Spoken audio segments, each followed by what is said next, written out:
आपल्या संपूर्ण घराची किचनची स्वच्छता तर आपण नियमितपणे दररोज करतच असतो. पण अशा काही छोट्या-छोट्या गोष्टी ज्या आपल्याही नकळत आपल्यातून सुटून जातात.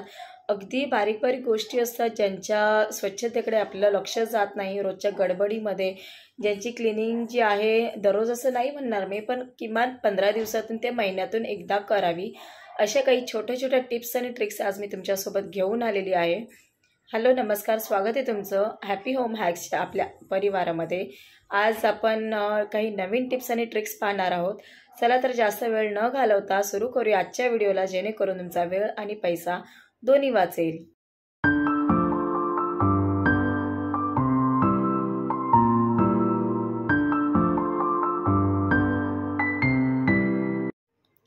सगळ्यांकडे जसे हे मसाल्याचे पॅकेट्स नेहमी अवेलेबल असतात फ्रीजमध्ये, आणि होतं काय की प्रत्येक वेळेला आपल्याला स्टॅपल करणं किंवा रबर लावणं शक्य नसतं. गडबडीमध्ये आपण ते फ्रीजमध्ये ठेवून देतो आणि नंतर ते मसाले सांडले जातात फ्रीजमध्ये किंवा ज्या कोणत्याही कंटेनरमध्ये आपण ठेवतो, आणि पुन्हा ते साफसफाईचं डबल काम आपल्या मागे लागतं. तर अशा वेळेला करायचं आहे काय, जेव्हा केव्हा आपण हे मसाले वापरून होतील लागल्याच हाताने, मी आता जी तुम्हाला ट्रिक्स सांगते ती तुम्ही जर योग्य पद्धतीने फॉलो केली तर तुमचे मसालेही वाया जाणार नाहीत आणि साफसफाईचं काम देखील तुमचं वाचेल.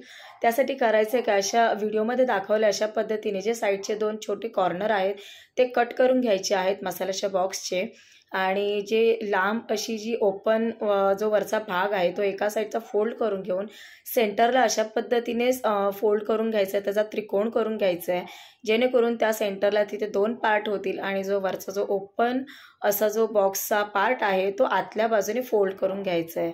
अशा पद्धतीने जर तुम्ही फोल्ड करून ठेवला तर तुमचे मसाल्याचे बॉक्स कितीही पडले वाकडे तिकडे झाले तरी त्यातले मसाले मात्र सांडणार नाहीत किंवा त्या बॉक्सच्या बाहेर येणार नाहीत. ही ट्रिक तुम्ही नक्की फॉलो करून बघा आणि मला सांगा कशी वाटली ते.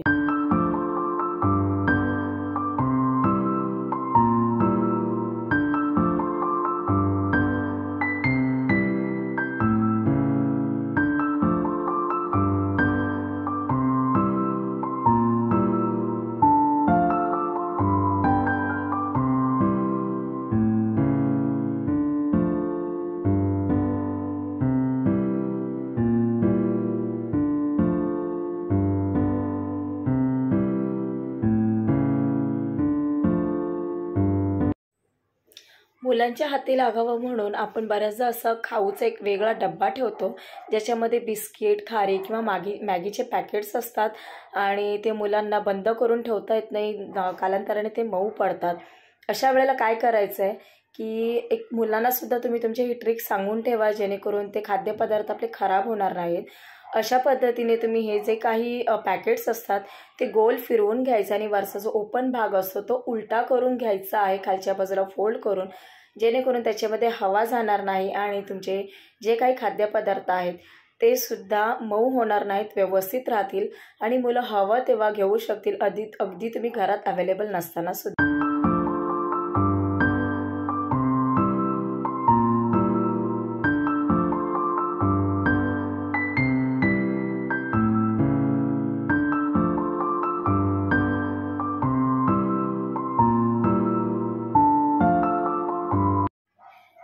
असा छोट्या प्रकारचा जो खलबत्ता आहे तो हल्ली प्रत्येक घरामध्ये अवेलेबल आहे.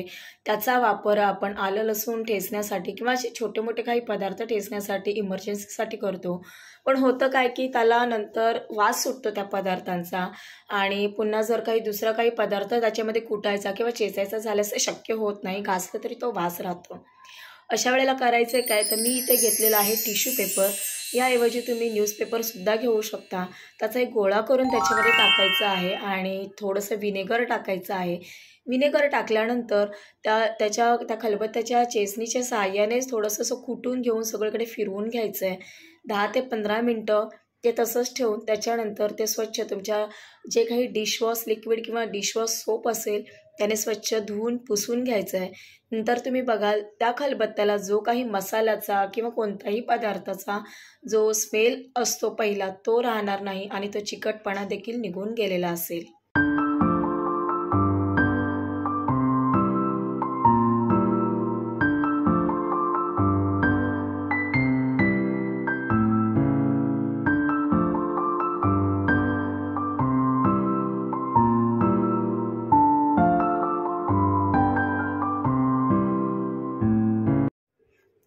मिक्सरचं भांडं वापरल्यानंतर आपण स्वच्छ तर करतो, पण जे मिक्सरच्या खालच्या साईडचे जे ब्लेड आहेत बॅक साईडचे ते आपण असे स्वच्छ करतो का?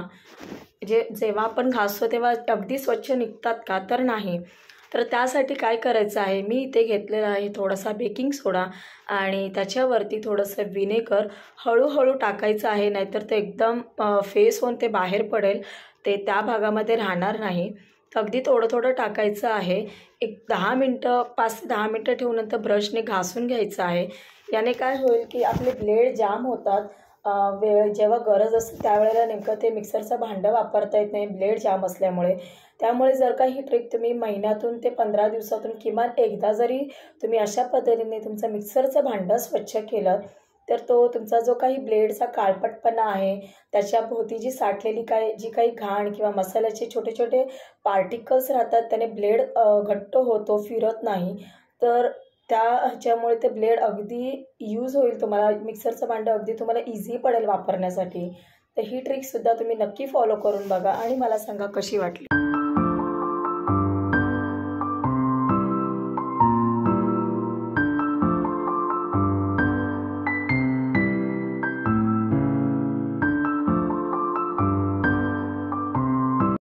हँडवॉश तर आपण सगळेजण यूज करतो, पण होतं काय की आपण जेव्हा जेव्हा हँडवॉश यूज करायला घेतो तेव्हा तुम्ही बघाल एकदाच ते बटन प्रेस केल्यानंतर अगदी जास्त प्रमाणामध्ये हँडवॉश बाहेर येतो आणि तो हँडवॉश पण वाया जातो. तर त्यासाठी करायचं काय आहे, मी एक तिथे छोटासा रबर घेतलेला आहे आणि जे आपल्या हँडवॉशचं जे बटन आहे प्रेस करायचं त्या भोवतीने ते गुंडाळलेलं आहे. त्याने होईल काय की तुम्हाला जितकं हवं आहे अगदी जास्त प्रेस नाही होणार, थोडंसं प्रेस होईल, पण आपल्याला हात धुण्यासाठी जितकं उपयोगी आहे लिक्विड तितकंच लिक्विड बाहेर येईल. तुम्ही बघाल मी इथे आता हातावरती थोडंसं लिक्विड घेते, पण ते इनफ आहे, त्याचा हवा तेवढा फेस होतो हात धुण्यासाठी. तर तुम्हीसुद्धा ही ट्रिक नक्की फॉलो करून बघा. तुमचा हँडवॉशही वाचेल आणि बराच काळ तो हँडवॉश टिकेलसुद्धा. तर आजच्यासाठी इतकंच. भेटूया आपण पुढच्या व्हिडिओमध्ये काही नवीन टिप्स आणि ट्रिक्ससह.